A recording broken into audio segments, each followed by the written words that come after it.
welcome back to my channel. It's your girl Sharon, aka the Melanin Nostalgic Runner, and we are doing another review for the Real Housewives of Beverly Hills, season 13, episode 7.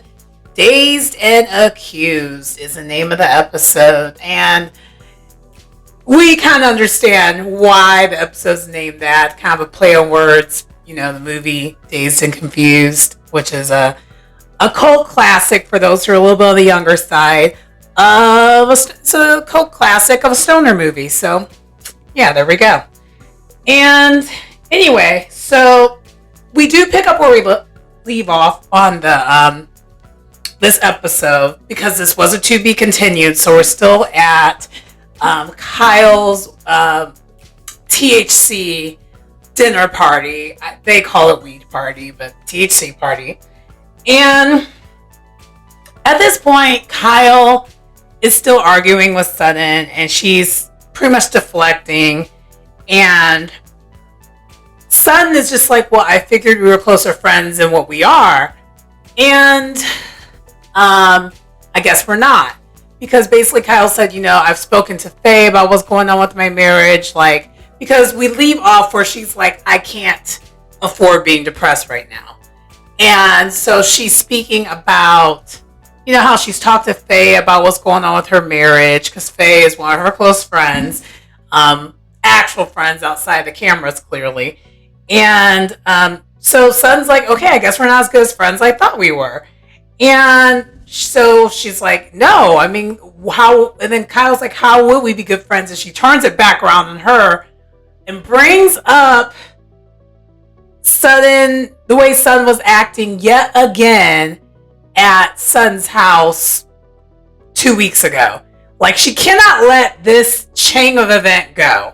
So to me, they're kind of doing the same thing, just similar to what they said the last episode, where Sutton won't let go of the fact that there's definitely something going on with Kyle, which she's actually right. And Kyle won't let go of the fact that she thinks something's going on with Sutton, which she also may be right. So they're doing the same thing, but they're just like, they're getting nowhere, basically. And so Kyle just decides to drop it. And, before she decides to drop it, Sutton apologizes for her behavior. She was like, hey, I was going through a tough time when you were there, and I apologize for my behavior. But then she also shades Kyle and also apologizes for Kyle's behavior. And I'm just like, you can't do that. And so Kyle's irritated, clearly. And she's like, so what's in this food? Because all this is happening where they're supposed to be eating. So finally we get to the food. And that food looked amazing. And I mean amazing. And then Garcelle, while they're finally getting to it, asks about Anne-Marie. She's like, tell me about yourself. Tell me what's going on. And Anne-Marie kind of does this rapid fire thing after Erika's like, hi, age, kids, you know, kind of a quick rapid fire thing. And then Anne-Marie was like, da-da-da, da-da-da, da-da-da. It was cute. And she's like, yeah, this gift is a gift from my husband. Not that kind of gift. And they kind of chuckled because, you know, they were talking about the apology gift. And so it was a little bit of a fun time in between here. And then it does leave back to the ladies asking Garcelle more about her situation with her ex. Because, you know, Garcelle's the one who actually kind of brought that up about apology gifts. And Justin, being a news analyst, or he works for E now. Used to be Kyle's assistant, but now he works for E.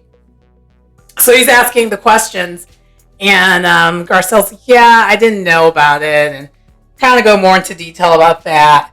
And then somehow Erika's mentioning how she wants to have a love affair like they have in the movies. And Sutton shades her and literally references a movie. She's like, well, you did have that. You literally have that. And then she shades her and says, like, I mean, your movie might end up, your real life might actually end up in a Lifetime movie at the end of this. So, I mean, it's a movie.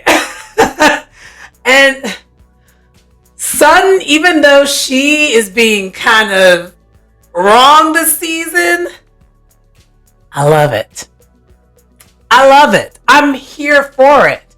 The way she's been these ladies' doormats for multiple seasons, I am here for Sutton being the villain this season. I'm not going to lie. And she's been undefeated shading them in those confessionals too. There's that. So then while they're shading her, Erika does clarify more and says like she wants it to be where she actually feels like she's swept off her feet completely, like she's actually in love with the person, and versus it being an arrangement. And Justin and some of the other people, and Dorit, I love that they had Dorit and Justin sitting next to each other because them two are great at doing these expressions, and so they're like, oh. I mean, did we not think that wasn't some type of arrangement? I mean, let's be honest. Erika at the time was dating Tom when she was like, I think they got together in her like late 30s. And no, I think even longer than that, in her 20s. And she was a single mom who used to be a stripper. And this rich man pulls her out of, the gutter basically, and into this life of luxury. I mean, the money was funny, but she didn't know that, nor clearly it seems like she kind of didn't care. But I clearly don't think she knew the severity of how bad it was. I don't think no one knew, other than the people who were investigating them, clearly. But anyway, that's not why we're here on that. But anyway, they move on because Erika, went more into detail about that. And then Dorit asked about how she's been. Did she miss the group?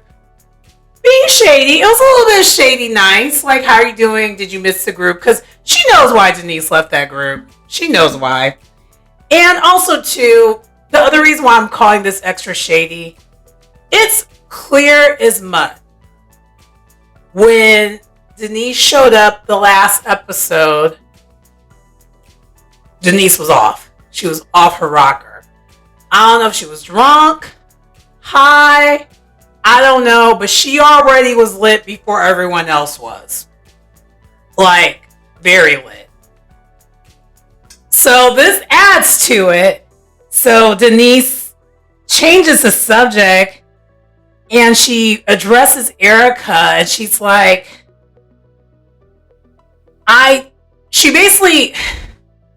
addresses Erika. She's like, I am mad at you. Like, why? What was the change of attitude towards me, and where'd that come from? And long story less long, Denise wasn't making any sense because she was blitzed out of her mind. Like, she was not making any sense. No one understood what she was talking about, including, Garcelle, who's one of her besties. She's like, she's slurring her words. Things that she's saying isn't clear because she's not being direct. And it was really kind of cringy. It wasn't a good scene, at least from a Denise standpoint. But she was totally out of it. And it was so obvious. And she just looked like a hot mess. And it was not good. And so Erika's like, I am high. And you're killing my buzz because I don't know what you're talking about. Because genuinely, and this is not me taking up for Erika, no one knew what she was talking about. It was that simple.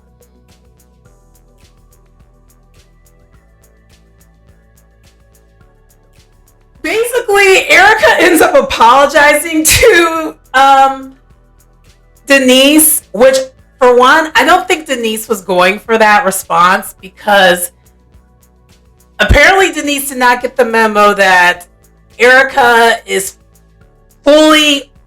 she's fully engaged in this redemption story arc. Like, she's not veering from the course. So she just apologized. She's like, I don't know why I'm apologizing. She didn't say that to her, but in the confessional, Erika's like, I don't know why I'm apologizing for her, but I'm just gonna apologize because I don't know what I did. And not to skip ahead, but full transparency, I think Denise, this would have made more sense if Erika was that lady who I will never mention her name again because she's no longer on the show. That would make more sense. But we also know Denise. That's the reason why Denise wasn't coming back to the show, because that lady was still there. So yeah, and also too, yeah, they all had their part in doing some messed up things to her, but we'll get to the scene where Denise explains why she was upset, and y'all can be the judge of what you think about it. So anyway, while this is happening, Sutton decides to just bust out a joint, like in the middle of the dinner table, just start smoking, and everyone's just kind of like, what? I'm like, they're already eating it, except for Sutton chose not to eat it. I guess she'd rather smoke it versus eat the edibles of it all. And Crystal states in her confessional that she loves Sutton, but she's literally a walking contradiction. She's like, how are you gonna literally at a dinner party smoke weed at the dinner table, but yet male strippers bother you? I'm asking the same question too. I really am. I really am. Oh, and then also, so Crystal, this episode, basically in most of the episodes so far, Crystal has been just like a shade assassin in these confessionals. I wish she would do more in front of everyone. But the other thing she shared was when this Denise thing was going on, and also they showed what everyone's reaction was to this. Mind you, this is after they had all that food, and Crystal was another one of them who partaked. So Crystal is just like, I am too high to understand what's going on. So that also did not help that people were like, everyone else was under the influence too. Dazed. They were all dazed, so it was kind of confusing. But anyway, so while after that little fun scene, Garcella excuses herself from the dinner table to use the restroom, but then she wants to bring Denise with her, and Denise can't even get up from the table by herself. Kyle actually ended up having to help her get to the get from the dinner table to where Garcelle was, and Denise was a hot mess. And then we also find out that she had this cute little feather boa kind of, not feather boa, like a fur. She had this pink fur that was upside down that she was wearing, but it was upside down. It was clear, it was clear as mud. Like, she looked like a complete hot mess. And Dorit came to her and tried to whisper to her, like, hey, I think it's upside down. Like, she wasn't doing it in front of everyone. She was really trying to say, are you? And then Denise, because she's so obvious, she's like, is it? No, your feather, your thing's upside down, because Dorit has a similar setup going on where she has like this little, like a feather, but feather. I don't know why I keep saying feather. Fur coat, like a little undercoat. And Dorit's just like, I just want to correct it. Like, and this is one of those few times where I'm going to say poor Dorit, because I don't think she was trying to be shady. I think she really was trying to correct it. Because, again, Denise looked like a hot mess, and she was totally unhinged, to the point where even one of the chefs was like, the chef was just like, Denise is effed up. Like, so bad. Long story less long, Denise ends up leaving. Of course, a driver. She wasn't driving. And that's that on that. Just a total hot mess.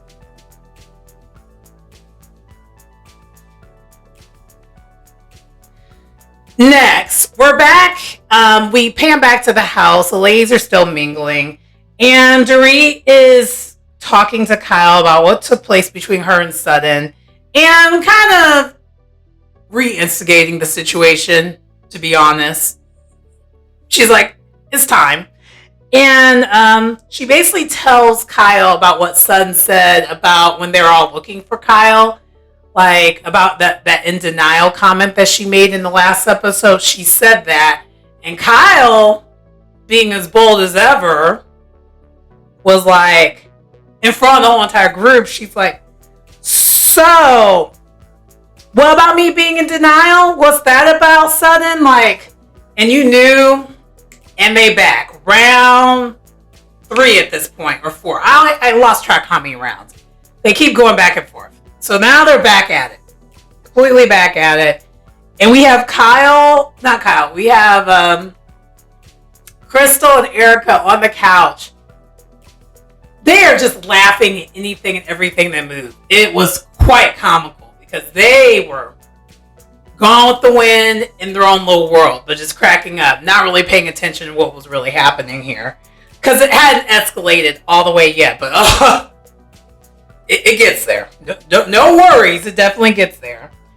And Sun's continuing to, well, for one, Sun stands 10 toes down. She's like, yes, this is exactly what I said. I said what I said.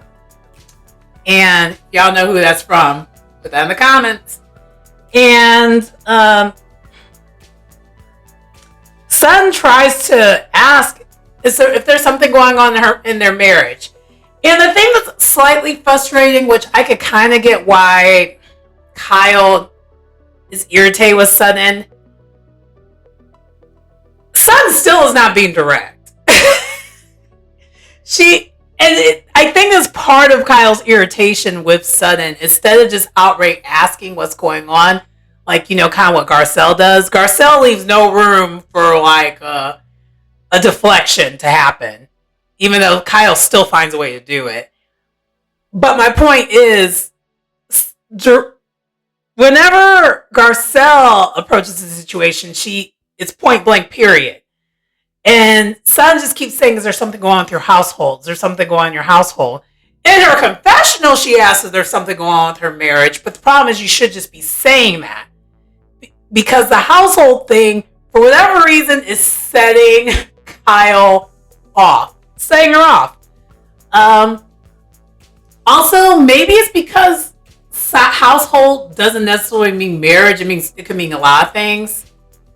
I don't know. Either way, Sutton, you were told even at the dinner earlier on to just spit it out, plain and simple, and stop with I think the passive aggressive approach of it kind of annoys Kyle. But it doesn't matter. I feel like she's going to find a way to be annoyed at Sutton anyway, because they're not really friends in real life. I refuse to believe they're actually friends in real life. It's not. I mean, if they are, it's one-sided. Anyway, so Sutton is still trying. So basically, after she said something about the household thing, Kyle runs out of the room, and then Sutton does end up following her to the next room and tries to clear things up again, but still doing that indirect wreck thing. And Kyle just goes in victim attack mode. So she's being a victim but attacking at the same time. And I think that's my main frustration with Kyle, is she loves to do that. She loves to be victim and villain at the same time. And it's like, girl, pick which one you're going to do and stick with that. Because victim attack mode, it's equally as annoying. So anyway.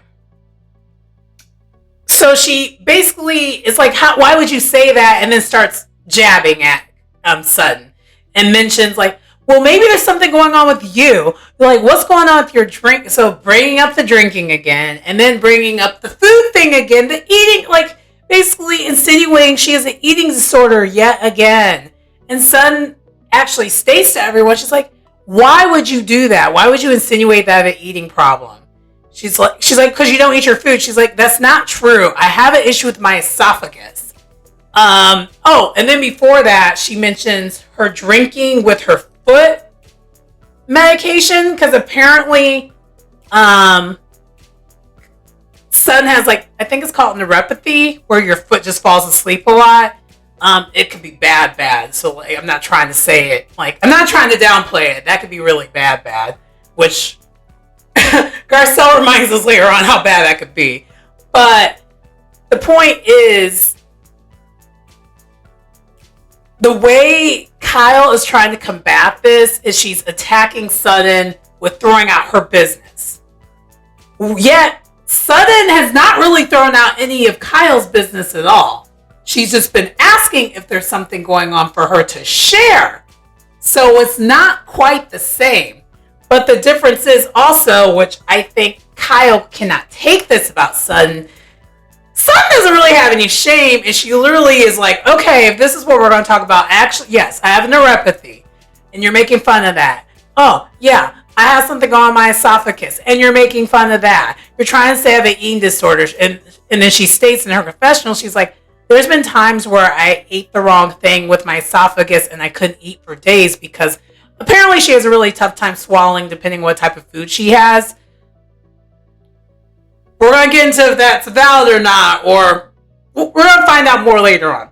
Anyway, and so Sutton goes below the belt with this. She's like, you're treating me like I'm one of your sisters. You already lost 2 of them. And even I was like, ooh, wrong road, Sutton. Wrong road. But part of me was like, all the years that Kyle has done this to others, it was coming. Someone was going to do it. I think everyone was just shocked that it was Sutton who did it. But you keep pushing and jabbing and doormatting, treating someone like a doormat. They're going to bite eventually, and Sutton finally did. And so everyone was just like in shock. It's like, okay, that was a low blow. And Kyle threatens to try to expose Sutton even more about her relationship with Kathy.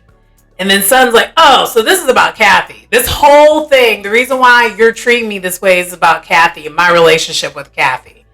And then Sutton tells everyone what happened. So what Kyle thought she was going to use as ammunition against her, Sutton didn't allow it. And I think that was the part that, again, Kyle cannot take that. So she's like, you know what? You can't use anything against me if I already put it out there. And mind you, the whole entire group is here. Sutton's airing out her own business in front of everyone and people that may not even be her friends. But she's like, you know what? You're going to try it, so I'll just do it myself. And what? And I'm not going to lie. Even though that was a low blow, I'm not mad at it. I'm not all the way mad at it. I wouldn't have done that because honestly, I wouldn't be going back and forth with someone. For me, it would have never gotten this far because I'm not going to keep trying to make someone a friend who's not a friend. So it's hard for me to judge this circumstance because it would have never gotten this far with me to begin with. That's just neither here nor there. Anyway, as you can imagine, this just cleared the room and everyone leaves this party.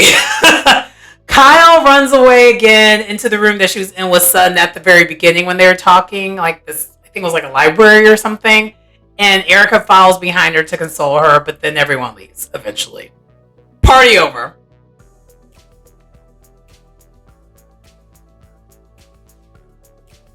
Next, we have the mini montage, the typical housewife mini montage. We see Dorit with her kids. They're being homeschooled. And then we see Erika at her house with her assistant talking about making lemonades. By the way, those lemons looked amazing, but I forget, in California or warmer weather like that, the fruit looks amazing because she probably just got it from the trees outside. And I always forget about that. In Arizona, I see that all the time, and I'm just like, oh my gosh, that's so cool. It's not natural, I don't think, for it to be in Arizona because there's really no water. It's like a desert, but the area I'm talking about, the Phoenix area, but you see it. And it's kind of cool to see that. But anyway, so we then see Kyle leaves her house for a run. It's more of a jog. It's not really a run. At least the way the cameras were following her, it definitely looked like she was jogging versus running.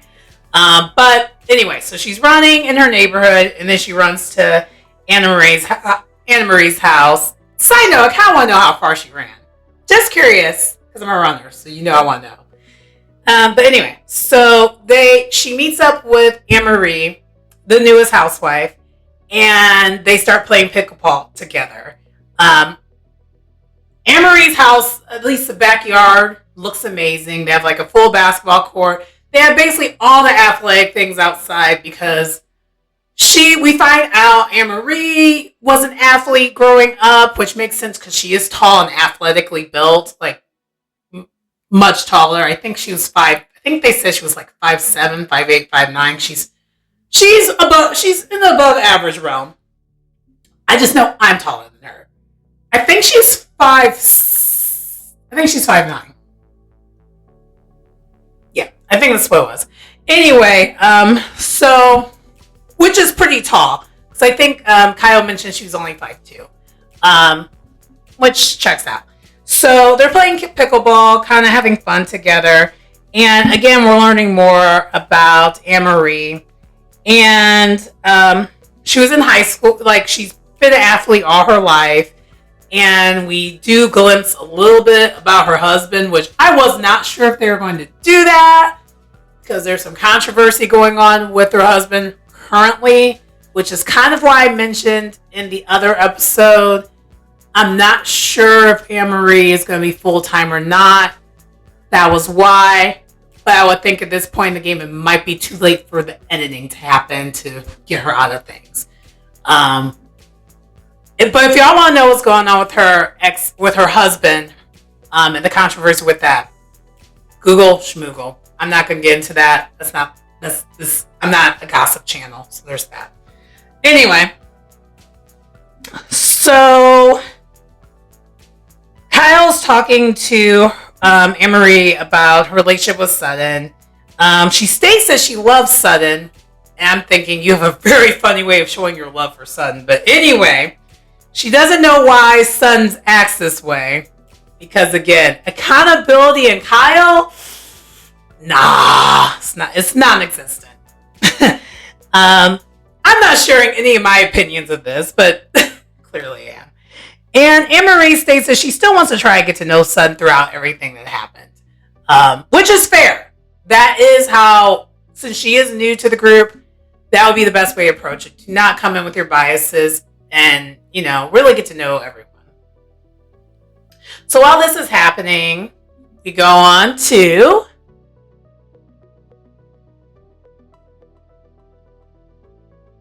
we have Crystal, Sutton, Garcelle, and Denise meeting for dinner.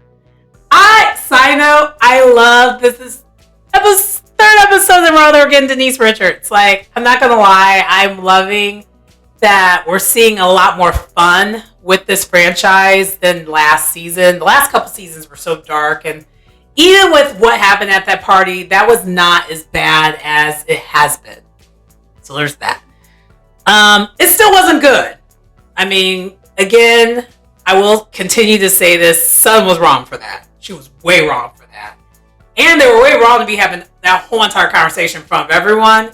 But my messy side was kind of here for it. Anyway, so they're meeting for dinner though. And Sutton starts to talk to Sutton about her foot. About, how she has neuropathy. About like, yeah, I saw what that's about. And it could get so bad that like, you can end up having to have your foot cut off. And this is how Garcelle starts the conversation with everyone being there. And they're just like, how did we get here? And I was thinking the same thing, like, where is this coming from?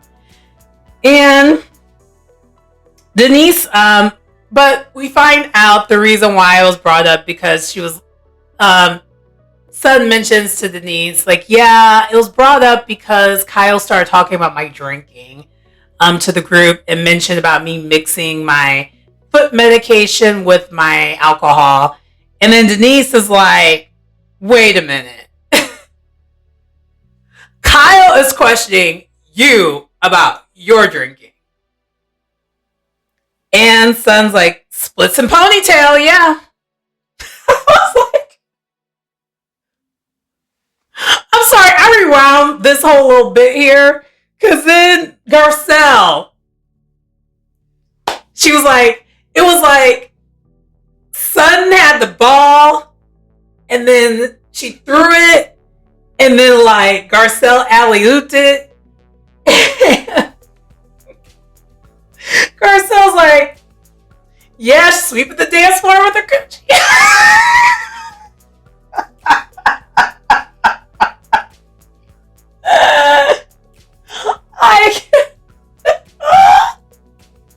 I rewound that like 5 times because I was like, I can't believe she just said sweep at the dance floor with her coochie. Because, and also too, the shady producers literally panned to her doing just that.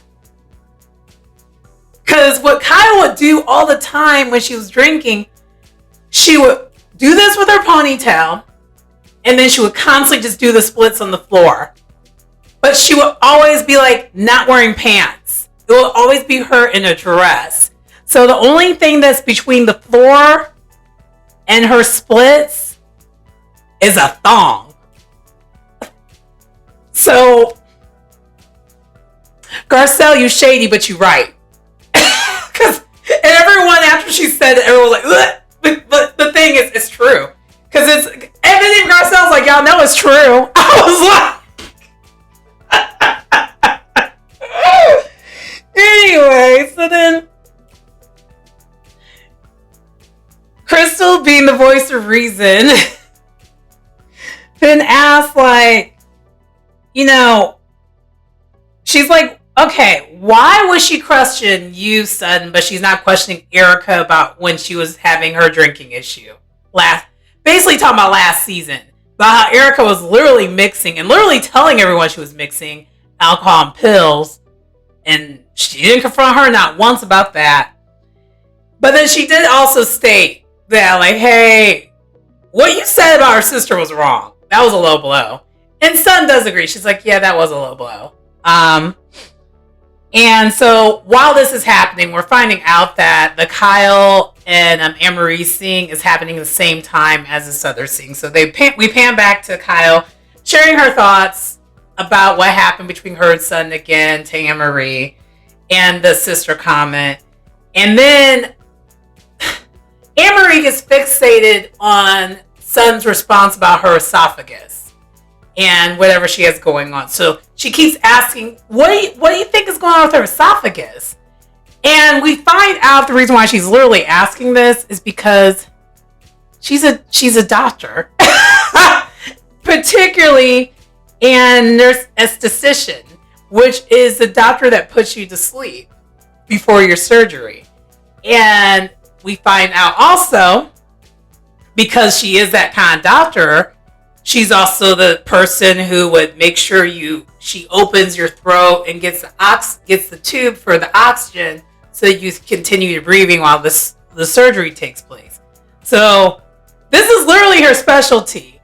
And I'm now kind of questioning, like, was this a plot and scheme that Todd came up to come at us with the BS?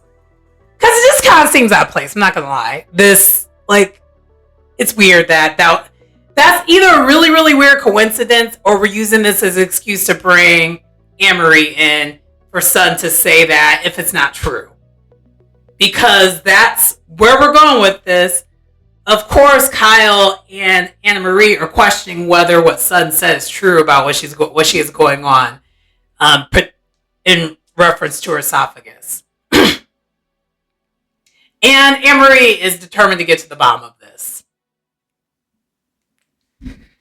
Back at this restaurant, the ladies asked Denise, without stating the obvious that clearly Denise was on one at that party, they're asking, like, so what's your problem with Erika? I'm still trying to figure out, how'd y'all ignore y'all ain't gonna ask this woman about what was she on to be that messed up? I wouldn't. Maybe because they're her friends, they're not going to ask. But I'm curious. I want to know what was happening with her. Because the way she was gone, it actually kind of was not entertaining. That was giving my party days in my, like, early 20s. And not even early 20s. I would say when I was like 19, 20. It wasn't cute. That's all I'm gonna say. It wasn't cute. We ain't gonna go into details about my life, but it wasn't cute. That's all I'm gonna say. And so Denise mentions that her issue was the fact that Erika was talking about explicitly sexual things in front of her kids at a party. And the producers panned to it. And Denise, you lost me, girl. Because they show this, but the way you're coming at her, I still think you really wanted to come at that lady instead, but since she wasn't there and you know that she's her best friend or was at least her ride and die up until she was no longer in the show, you're coming at her instead. It's giving misdirect anger. I mean, let's not get it twisted. Eric was no angel, but so I'm questioning that. But anyway, Denise mentions that she wanted her to acknowledge it and apologize. But that whole interaction at that party, we would have never figured that out. No one would figure that out. But because Denise at this sitting, she's more with it. But I'm almost wondering, Denise, did you make this up because you knew you were so messed up you had to come up with something on the fly to fix it? I don't know. I like you, Denise, but I'm siding you with this response. The actions don't fit the crime all the way. All right, so then the last, we got two more little mini scenes before we get to the last scene that I want to focus on. So we're back at Dorit. Dorit is talking to PK about the party. And Dorit is sharing with PK that she definitely still thinks there's something going on with Kyle and Mauricio's marriage. But Dorit is doing what she does best. She's not going to attack Kyle about it. But she does think there's something going on. Because clearly there is. And then they go from that to talking about how she wants the kids to be homeschooled. And then the PTSD of it all gets mentioned yet again. But part of the underlying issue that seems like that neither of them are saying directly, they're kind of saying it but not saying it. Their issues seem to mirror a little bit of Kyle and Mauricio's issues about PK's never around too. And PK even alluded to it too. He's like, yeah, I kind of get where he's coming from. He's busy and stuff. And Dorit's struggle is she's like, how are you going to make decisions about our kids when you're never here? And yeah, that's pretty much all I got on that. It wasn't really that. That was it. Okay, we're going to breeze through this one real quick. Erika was meeting with Mikey from Magic Mike and also, I guess, her talent manager. And they're talking about putting together potentially that Vegas residency that she's going to be getting a spinoff for. We already know that this is going to be a thing. A spinoff TV show about. And they flash back all the many times she used to perform. She misses performing. The end here. Last but not least, we see Dorit meeting Kyle at the park to work out. And they're talking about Sutton again. I'm kind of over it. Because they're kind of the horse. No pun intended, considering the fact that Sutton has a horse. But I was about to say they're being a dead horse with this. But Kim Richards shows up! Yay! For those who don't know, Kim Richards was on seasons 1 through, I think, 3 of Real Housewives of Beverly Hills, and then left a little bit, and then came back, and then she was a friend of. But the show was toxic for her, so she'll never be on here full time again, basically. And we find out, though, that Kyle and Kim are actually in a great place.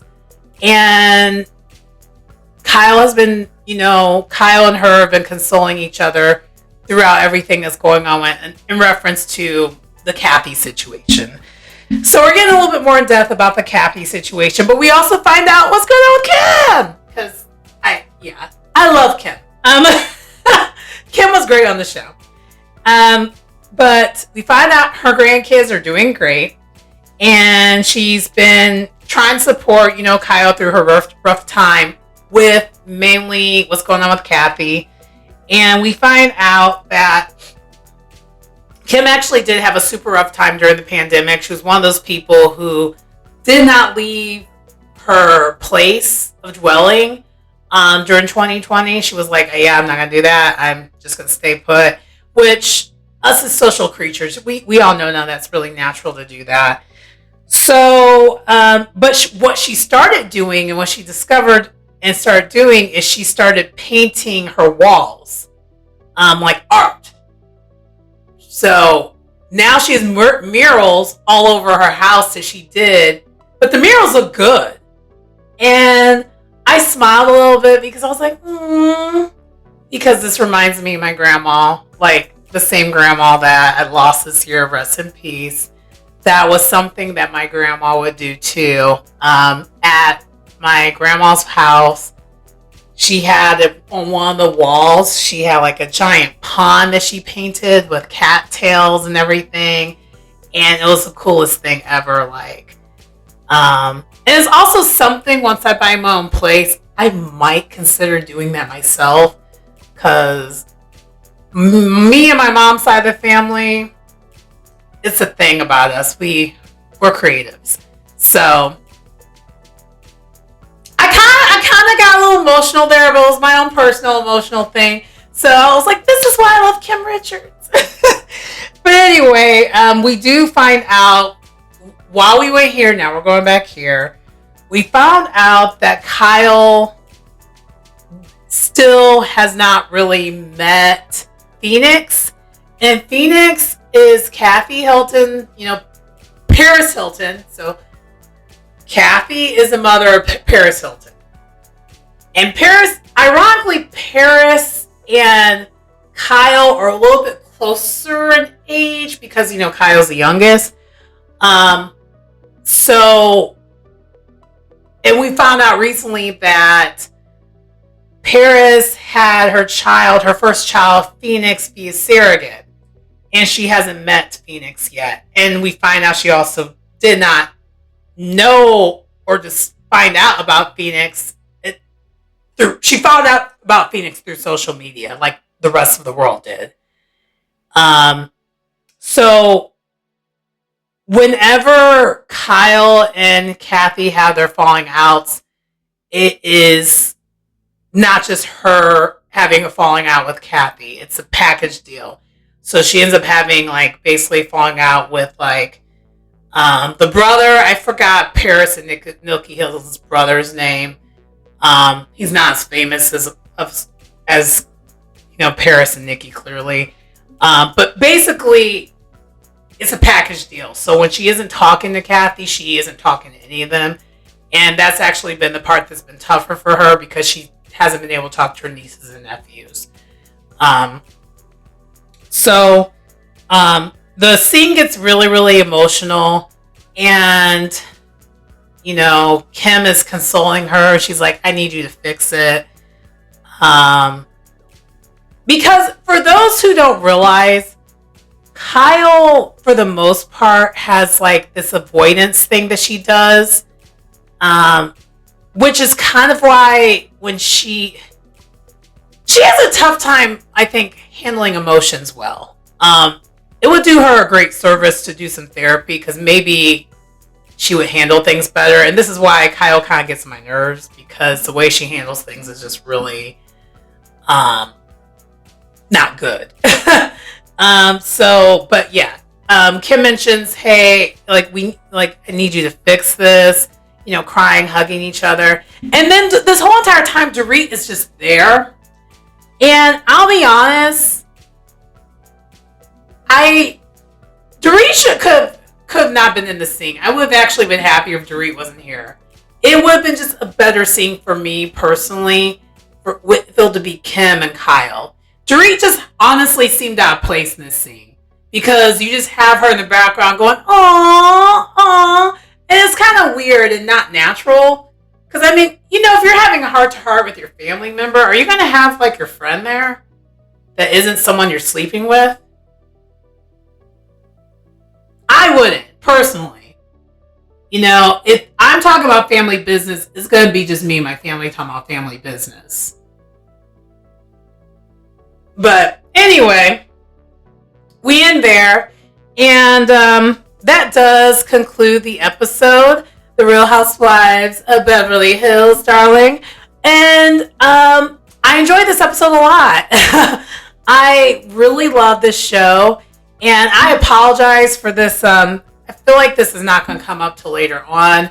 Normally, I would have had this posted by late Thursday afternoon, but I'm filming this at 9 o'clock at night on Thursday. I worked 10 hours today in my normal job, and this is end of the year stuff that we're wrapping up with my regular job, and I haven't even had time to work out and stuff. Like I went to that whole entire month of healthy habits, and this is a week where I had to couldn't do it because I don't have time to do it. But we're gonna get back to it tomorrow. We're gonna get back to getting our healthy habits together. I'm going to run twice tomorrow to make up for the fact I didn't run at all today. I've only ran once this week, which is kind of bothering me, but we're going to fix it. But work has just been hectic.